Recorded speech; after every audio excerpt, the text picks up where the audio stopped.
A multi-unit press conference detailing the capture and arrest in the state's largest manhunt in history for the suspect in the murders of Melissa Hortman, Representative Hortman, and her husband Mark, and State Senator John Hoffman, and the injuring of Hoffman and his wife Yvette, happening Saturday morning.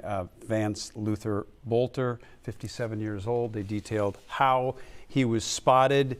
It looked like an abandoned vehicle, a man heading into a woods, and that's what started today's manhunt in that specific area of Green Isle, which was an area that they had investigated and gone over with a fine-tooth comb Saturday as a result of it being in the family property. Yeah, before we kind of get into some more of those details, and I know Paul's standing by as well, just the update that we received on Senator Hoffman and Yvette is that Senator Hoffman, of course, came out of his final surgery, is what we were told here tonight, and Yvette, I guess he characterized it as she's healing. Yeah. So just wanted to let folks know that that's.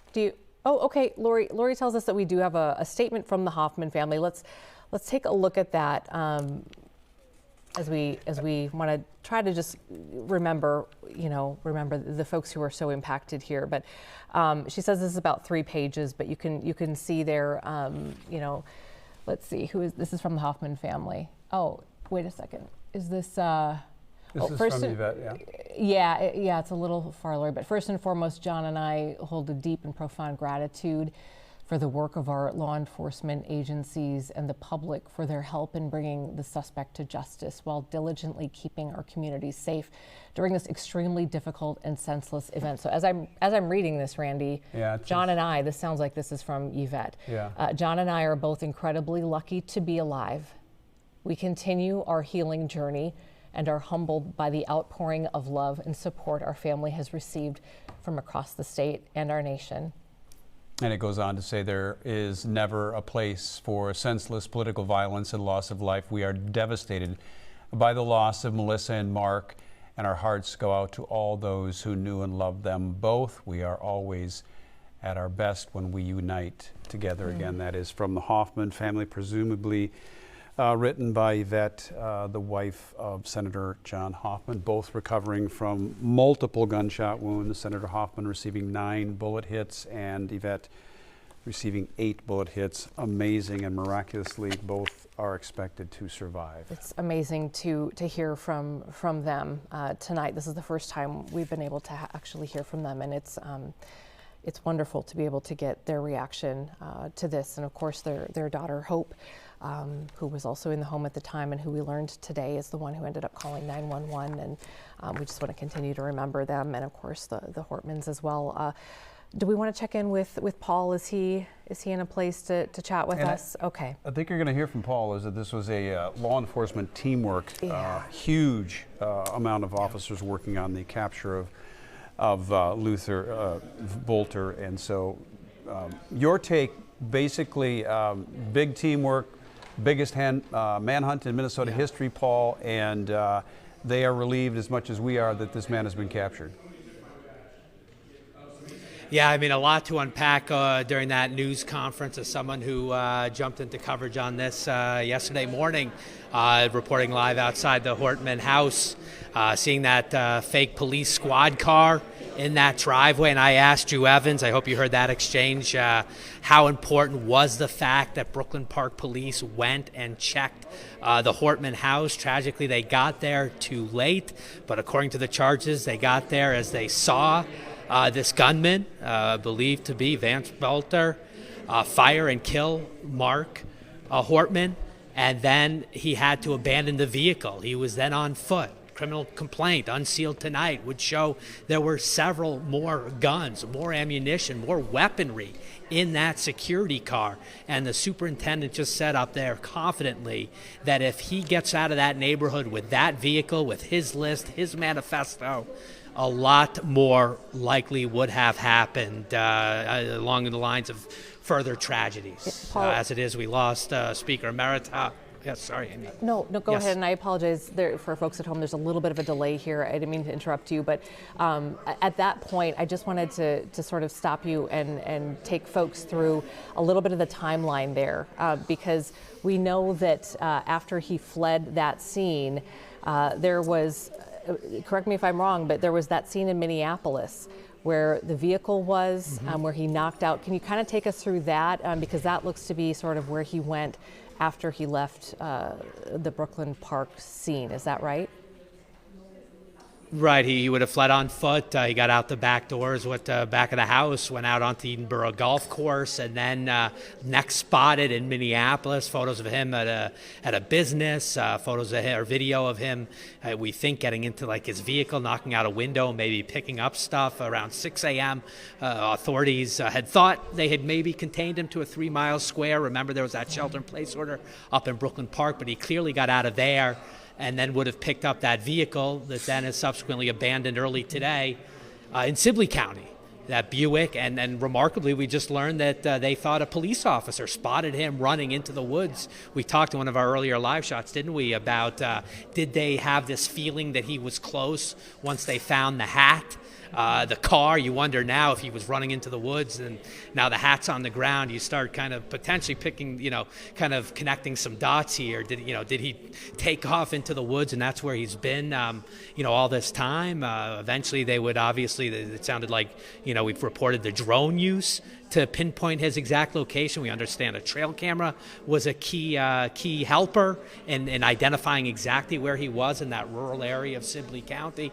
And then we had the helicopter. We had not heard that before, but the State Patrol helicopter, which would make sense that was providing even further, altitudinal, perspective on the ground below, a wooded area, swampy area, maybe difficult for people on the ground to make out an individual who's crawling around in the dirt, as we've been told he was.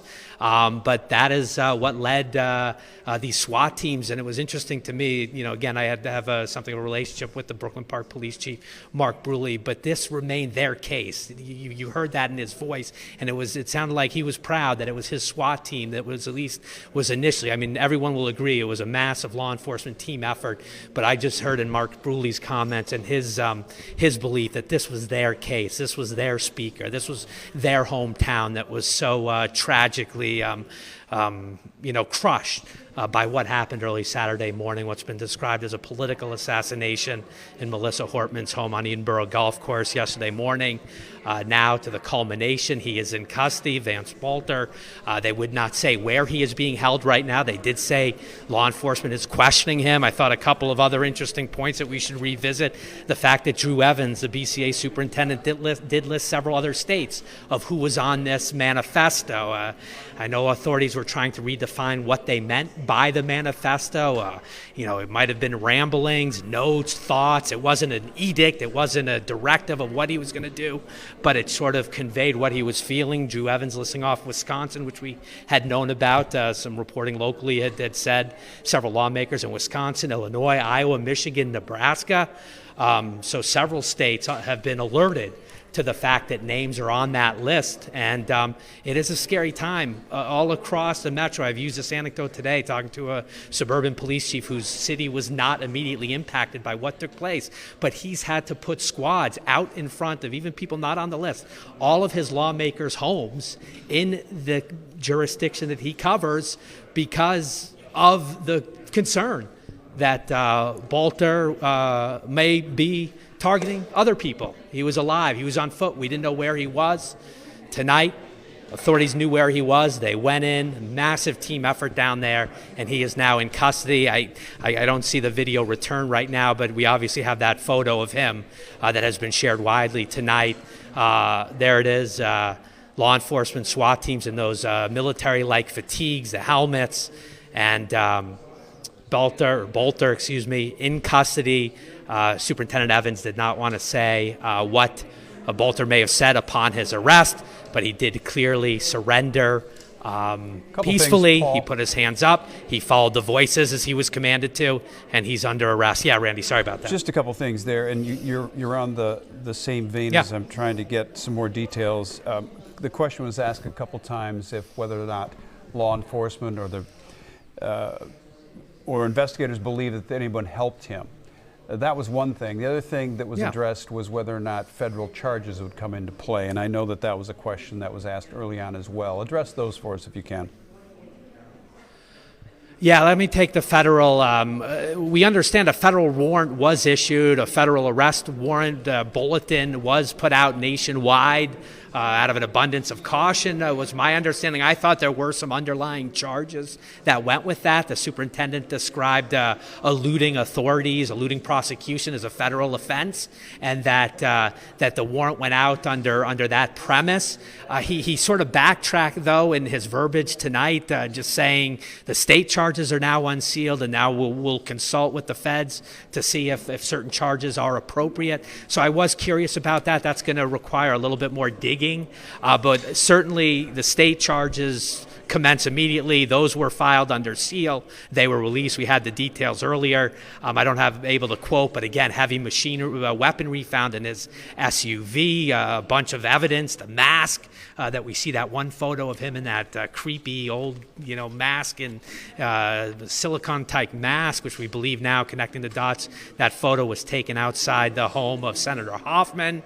That was dropped, the mask, the badge, trying to remember, the guns in the car.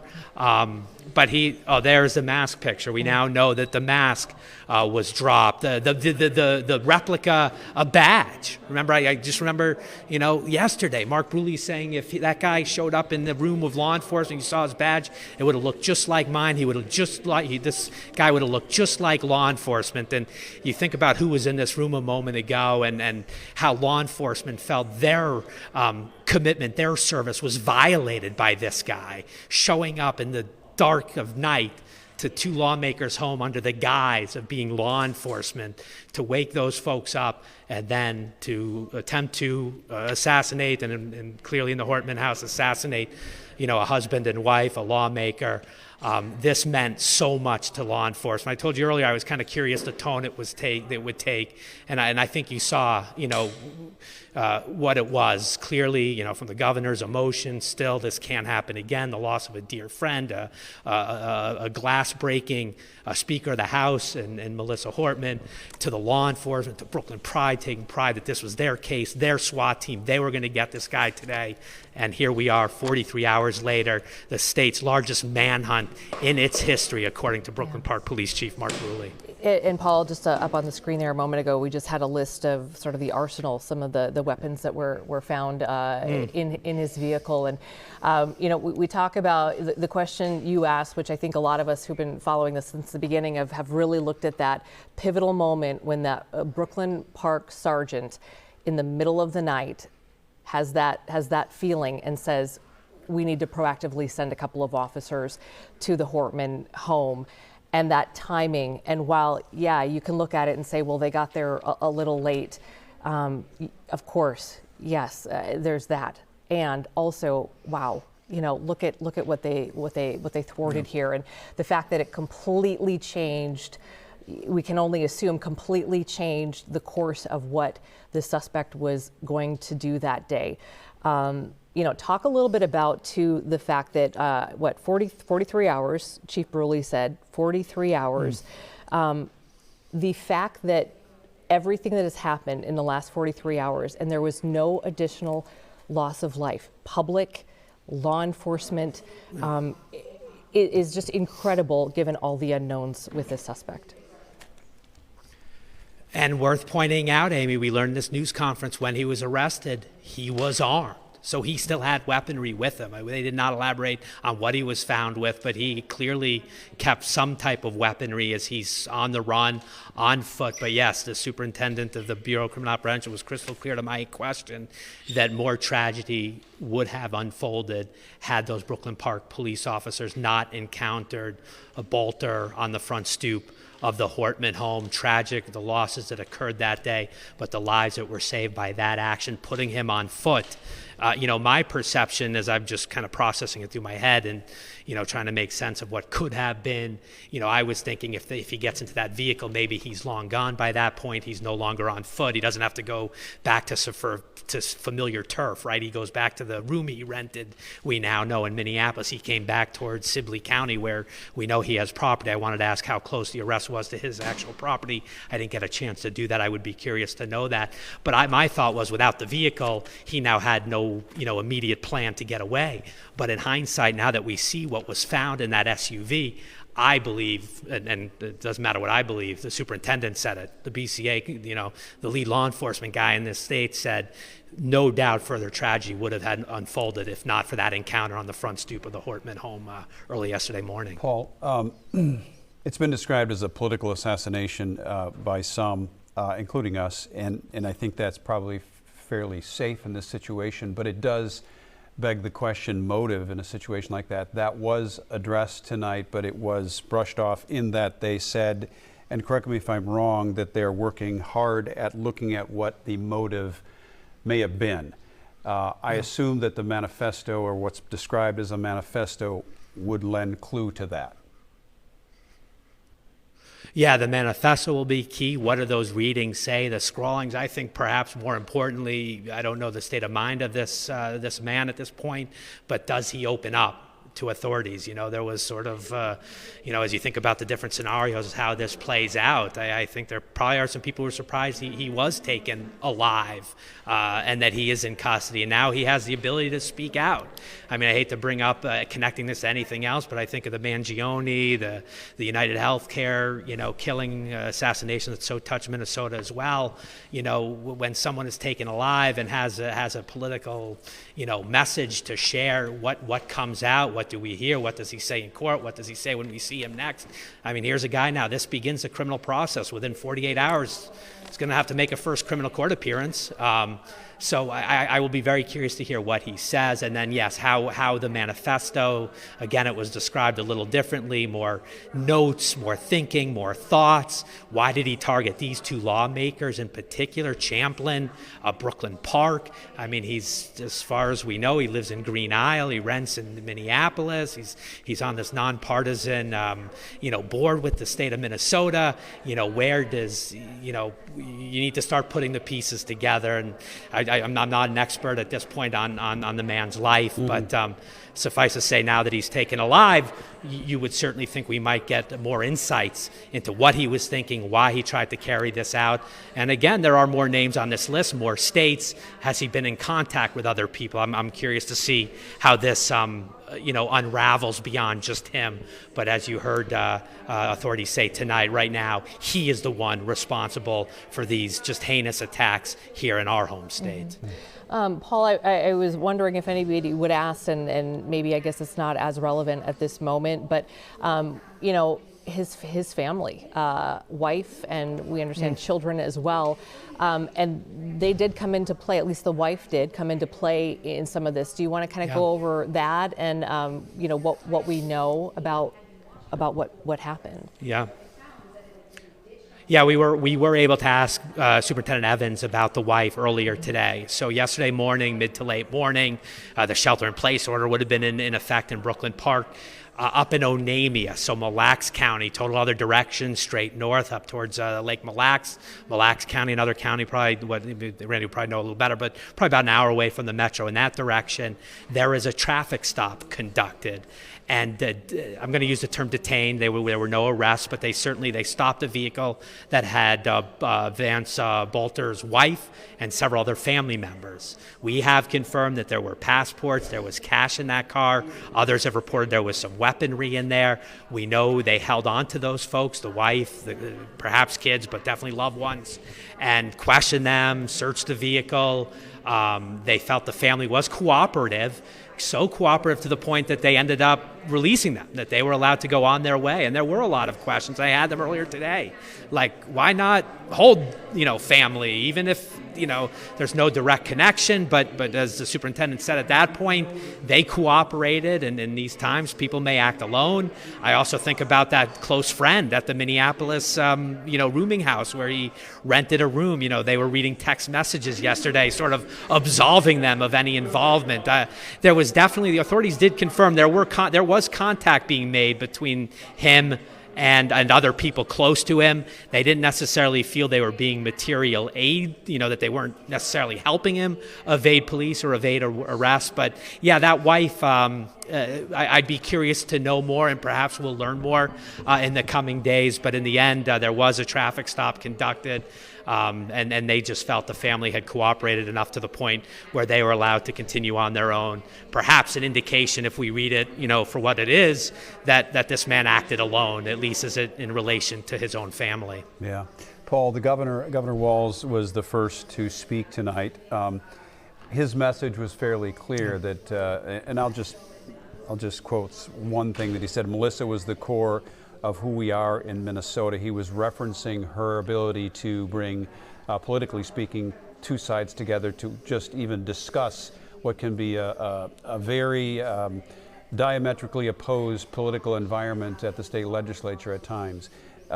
And he said that we should commit ourselves to the core value of who we are in this country and use that to discuss politics and discuss issues and then shake hands afterward. That was his description of who Melissa was. You have been around her as well. You've covered politics as much as any of us have. Give us some insight as to what he was sort of reading for the public there to take in. Yeah. I doubt we could turn around the tweet he put out this morning. I forget the exact verbiage he used in the tweet with her. It looked like, I don't know, signing legislation, maybe signing something in the Capitol. Do you remember, Amy, what he wrote? But I'm pulling behemoth. It up. I mean, shattered glasses. Okay, yeah. We'll get it up on the screen. But no, here I mean, Paul.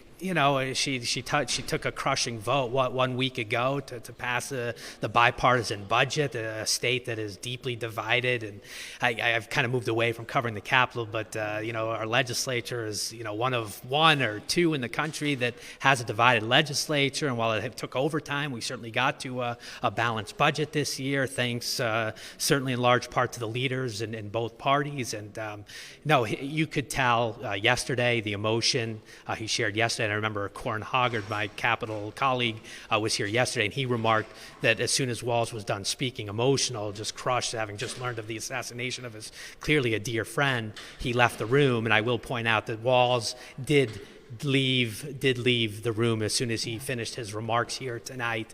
But no, clearly he is deeply touched. Yes, that's the tweet, Governor Walz. I probably can't read it, Amy. You'll probably have to do it. But it says the most consequential speaker in state history, and that was really echoed yesterday by everyone we spoke with. That she really, her footprint will be left on the state of Minnesota, policies, people, the relationships for forever. I mean, just that much of an impact. She certainly is not an unknown. I mean, any given night on our air here on Fox 9, you would have heard from her or have seen her during the legislative process. She was front and center for several years now, in fact. Yeah. So the loss of her from Governor Walz's perspective and many, many others, regardless of your political affiliation in this state, is deeply felt by all of those. And I think that's kind of what the governor was trying to relay to people, that enough is enough on the political debate that goes far beyond what we as Minnesotans and certainly as we as U.S. citizens should tolerate, and that this sort of violence directed toward political ideals or political moves is unacceptable. Yeah, Paul may want to answer that. I know we have a little lag here. No, I mean, he said it. Yeah, he said it very clearly. And again, I just, the one thing that kind of sort of comes into my mind, she takes this tough vote. Her caucus, she made clear, was not happy with her. But then where was she Friday night? Back at a big DFL, celebration event. Everybody speaking about how special it was to have her there, connecting with the lawmakers that we interviewed throughout all of yesterday. She was huge in that party, a party leader. Walz says this has to end here. The political rhetoric, he was overwhelmed by it, and we shall see what comes from it. If this is a moment in time that changes anything, obviously remains to be seen. Clearly, the security question will ratchet up. I mean, I think about these last couple of days while squads are outside every lawmaker's home across the state. I mean, that's crazy. You know, we don't have metal detectors at this point in the Capitol. Does that, you know, become a debate? He mentioned the prevalence of political mean tweets, we go Paul. in that don't. Yeah. He mentioned, yeah. as I yeah, said, perhaps you should speak. Yeah. Yeah, he said, you know, the political mean tweets that we see during the legislative session or anytime, just unacceptable and unwarranted and need to end, because it can create an atmosphere where horrible things can happen. And nobody is saying that this is how it went down, but it certainly is it's certainly an element in today's political world. Yeah. It is a reality. Yeah. Paul, if I could, you know, there have been so many questions that people have had about this manhunt, and I think at the front of a lot of people's minds was, of course, law enforcement, but just out of curiosity, people kept saying, how is he getting around? How, you know, was this something that was so coordinated that there were other people who had cars here and there? But if you could just kind of walk us through the path and what we know about the means to each of those locations, that might be really helpful here as we're trying to understand. Yeah, and clearly I will only know what I know. But obviously he abandons the security vehicle, that police-looking vehicle that is in the Hortman driveway that he's confronted by gunfire at the front door by Brooklyn Park Police. There's that car. That's the security car. That's where they find the guns. That's where they find his manifesto. It looks like a squad car.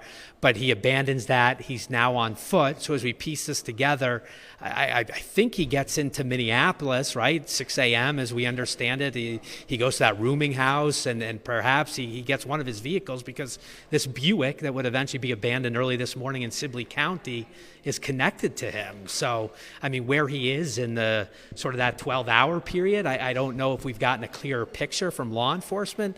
But I mean, I will point out, you know, he would have had time in that second vehicle that he would abandon in Sibley County. He would have had time to drive away and not kind of drive back towards property of his. I am curious, you know, again, what the mindset was there.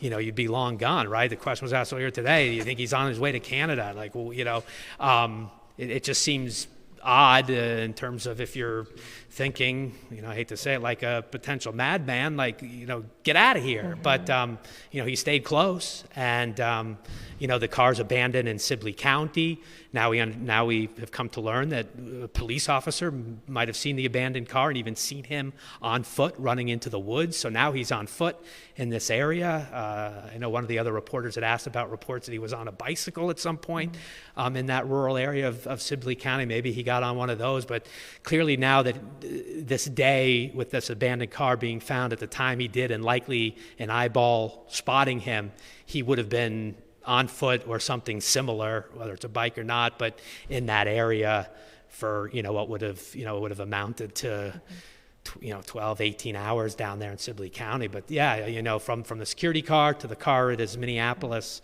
you know, rooming house to being abandoned in Sibley County and then on foot. I mean, that's my quick understanding. Maybe there's another vehicle in there, you know. Yeah, I was just